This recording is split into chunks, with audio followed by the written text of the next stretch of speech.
sama Reza 30 dengan NPM 51. Saya Kenya Permata dengan NPM 56. Saya Adina Sadila Inaya dengan NPM 56. Dan Ibu Septirawan dengan NPM 053. Saya dengan NPM 058. Baiklah, selanjutnya kami akan memaparkan hasil. Tinggal lihat. Baiklah, di sini kami akan memaparkan hasil diskusi kelompok kami yang berjudul Pembentukan dan Analisis CSS sebagai pemberdayaan perempuan dalam pertanian dan faktor-faktor yang mengenalinya. Ini anggota-anggota kelompok kami. Untuk latar belakang dari penelitian ini adalah perempuan memiliki peran besar dalam usaha tani kelapa sawit di Indonesia. Namun kontribusinya seringkali tidak terlihat dan kurang mendapatkan teknologi pertanian serta menghadapi beban ganda sebagai pekerja produktif dan pengelola rumah tangga. Pengakuan dan pemberdayaan perempuan dalam usaha tani sawit penting untuk meningkatkan produktivitas dan keberlanjutan sektor perkebunan sawit secara keseluruhan. Tujuan dan metode dari penelitian ini yaitu untuk memaparkan karakteristik sosioekonomi di petani sawit, kemudian menganalisis kontribusi tenaga kerja dan segregasi gender, kemudian menginterpretasikan tingkat pemberdayaan atau WAI dan hambatan aksi pemberdayanya. Untuk metodenya yaitu memaparkan karakteristiknya, kemudian menganalisis kontribusi tersebut dan menginterpretasikan tingkat pemberdayaan atau WAI dan hambatan di dalam pemberdayaan tersebut. Selanjutnya akan dipaparkan oleh teman saya.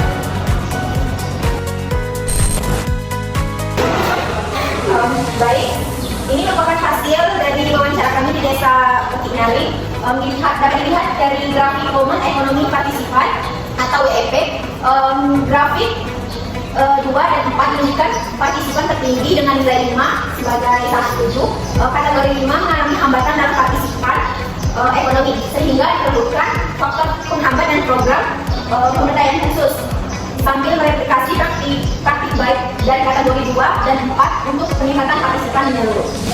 Dari tabel di samping dapat dilihat adoption of sustainable farm practice, di mana kategori 2 dan 4 menunjukkan adopsi tertinggi dengan nilai sangat setuju, itu 5. Grafik signifikan ini mengidentifikasi ketimpangan dalam penerapan praktik berkelanjutan antar kelompok. Kategori dengan adopsi rendah memungkinkan bahwa keterbatasan pengetahuan masyarakat di desa, sumber daya dan atau motivasi sehingga diperlukan insentif berupa pelatihan dan pendampingan untuk desa Pekinyali. Kemudian ada di Gender Norms and Cultural Value atau GNCV. Dapat dilihat dari grafik di atas, di mana grafik Gender Norms and Cultural Value. Mayoritas kategori di grafik ini menunjukkan 1, 4, dan 5, di mana grafik ini menunjukkan persetujuan sangat tinggi dengan nilai konsistensi 5, dan sementara dua kategori nomor 2 dan 4 sedikit lebih rendah. Keragaman nilai minimal dan maksimal ini menunjukkan konsekuensi kuat dalam masyarakat terkait norma gender dan nilai budaya. Kemudian di samping ada akses to product aset atau APS. Semua kategori di sini dari kategori 1 hingga 5 menunjukkan tingkat persetujuan sangat tinggi dan seragam. Dengan nilai konsistensi 5 sangat tinggi untuk kedua kondisi minimal dan maksimal. Data ini merupakan indikator positif yang menunjukkan infrastruktur dan sistem distribusi aset produksi sangat efektif dan inklusif terhadap kelompok masyarakat di desa Pekinyali. Baik, untuk selanjutnya adalah grafik household performance (HOP), di mana hampir semua grafik ini menunjukkan nilai atau kategori yang sangat sempurna, yaitu 5, yang dimana itu adalah sangat setuju. Data ini mengindikasikan rumah tangga secara umum berfungsi dengan sangat baik dengan tingkat kepuasan tinggi, yang dimana itu merupakan fondasi penting untuk pembangunan ekonomi dan sosial berkelanjutan. Selanjutnya adalah Policy and External Environment Support atau PS. Nah, di mana pada grafik ini kategori 4 menunjukkan kepuasan sangat tinggi dengan nilai konsistensi 5. Nah, data ini menunjukkan kategori 1 merasakan mendapatkan lingkungan kebijakan dan lingkungan eksternal, sehingga itu merupakan evaluasi yang berbaikan kebijakan untuk meningkatkan dukungan sambil mempertahankan praktik baik pada kategori 4. Next. Nah, selanjutnya adalah Institutional and Social Support ISS. Jadi mana kategori 5 menunjukkan dukungan tertinggi dengan nilai 5, yaitu jadi mana itu adalah sangat baik. Data positif ini mengindikasikan dukungan institusional dan sosial berfungsi dengan baik dan dapat diakses secara merata oleh berbagai kelompok. Nah, selanjutnya adalah ini production decision making, di mana kita maksimal di semua kategori berada pada 4-5, jadi mana itu adalah sangat setuju dan setuju. Yang pada kategori 2 dan 3 mengindikasikan sebagian responden merasa kurang dilibatkan dalam pengambilan produksi, sehingga diperlukan peningkatan inklusivitas agar semua tidak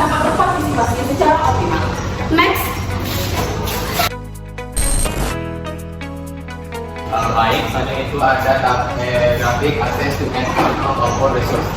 Kategori 1 menunjukkan akses terbaik dengan nilai 4 sampai 5, 7 sampai sangat setuju.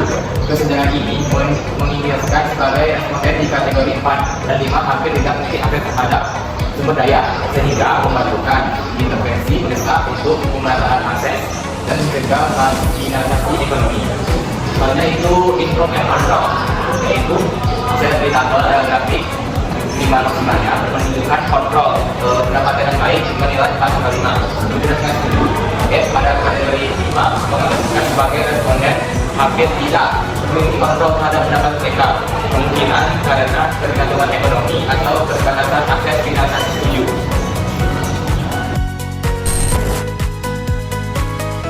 Selanjutnya yaitu diagram leadership and community participation. Bisa dilihat kategori 5 ini menunjukkan partisipasi dengan nilai konsisten 4, yaitu setuju. Data ini menunjukkan sebagian besar merasa tidak dilibatkan dalam kepemimpinan komunitas, sehingga diperlukan program peningkatan kapasitas dan mekanisme partisipan yang lebih inklusif. Diagram sebelah sini yaitu diagram time allocation and work-life balance. Bisa dilihat pada diagram 2 itu, 2 dan 4 menunjukkan keseimbangan terbaik dengan nilai 4 sampai 5, yaitu setuju sampai sangat setuju. Ketidakseimbangan ini pada kategori 1 mengindikasikan sebagian besar responden itu mengalami beban kerja yang berlebih, sehingga diperlukan evaluasi dan redistribusi untuk beban kerja, sehingga tidak ada overload. Selanjutnya yaitu diagram household economic condition. Bisa dilihat dari diagram bahwa tingkat persetujuan tertinggi dan hampir seragam dengan nilai 4 sampai 5 atau setuju sampai sangat setuju. Dari diagram ini dapat disimpulkan bahwa indikator positif yang mencerminkan stabilitas ekonomi yang baik di tingkat rumah tangga secara keseluruhan menjadi fondasi penting untuk pembangunan berkelanjutan dan kesejahteraan masyarakat. Baiklah, dari semua diagram yang sudah dipaparkan, yaitu diagram WRI dan faktor yang mengaruhnya, dapat ditarik kesimpulan bahwa perempuan petani kelapa sawit memiliki peran yang vital sebagai pekerja produktif dan pengelola rumah tangga. Walaupun mereka berhasil menunjukkan hasil yang sangat tinggi 4 sampai 5 atau setuju dan sangat tidak setuju dalam aspek stabilitas ekonomi atau PEAC, kinerja rumah tangga HOP, dan akses terhadap aset produksi APR terdapat kesenjangan signifikan dalam aspek kontrol dan partisipasi. Kesenjangan ini termasuk dari partisipasi ekonomi yaitu WEP. Pada kategori tersebut, beban kerja berlebih dan kurangnya keterlibatan dalam pengambilan keputusan produksi dan kepemimpinan komunitas. Peran perempuan yang paling menonjol dari semua diagram adalah sebagai pekerja produktif dan pengelola rumah tangga. Diagram yang paling berpengaruh dan mendukung peran ini adalah akses terhadap akses produksi atau APR. Diagram ini memberikan nilai yang sangat tinggi dan seragam inklusif terhadap aset adalah konsepsi material dan dunia yang memungkinkan perempuan menjalankan peran produksi mereka dan menjamin keberlanjutan ekonomi rumah tangga. Baiklah, itu tadi hasil dari presentasi kelompok kami. Kami akhiri. Wassalamualaikum warahmatullahi wabarakatuh. One is the loneliest number that you'll ever do. Two can be as bad as one. It's the loneliest number since the number one. One is the loneliest number that you'll ever do.